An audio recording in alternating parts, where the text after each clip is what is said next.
ನಮಸ್ಕಾರ ಸ್ನೇಹಿತರೆ, team India draw ಮಾಡ್ಕೊಳ್ಳೋ ಮ್ಯಾಚ್ ಸೋತಿದೆ ಗುರು. ಒಂದು ಒಳ್ಳೆ ಮ್ಯಾಚ್ ನ ಟೀಮ್ ಇಂಡಿಯಾ ಕೈಯಿಂದ ಕಳ್ಕೊಂಡಿದೆ ಗುರು. ಡ್ರಾ ಆಗೋ ಮ್ಯಾಚ್ ನ ಸೋತಿದೆ ಅಂತಾನೆ ಹೇಳ್ಬಹುದು. ತಂಡದ ಪರ ಟಾಪ್ ಪರ್ಫಾರ್ಮೆನ್ಸ್ ಯಾರು ಕೊಟ್ಟಿದ್ದಾರೆ ಅಂತ ಹೇಳಿದ್ರೆ ಯಶಸ್ವಿ ಜೈಸ್ವಾಲ್ ಗುರು. ಸೂಪರ್ ಬ್ಯಾಟಿಂಗ್ ಅಂತಾನೆ ಹೇಳ್ಬಹುದು. 84 ರನ್ಸ್ ಗುರು.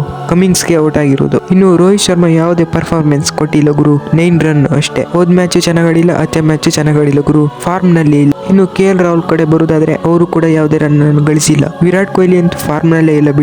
ಇನ್ನು ರಿಷಬ್ ಪಂತ್ ಅವರು 30 ರನ್ ಹೊಡೆದಿದ್ದಾರೆ.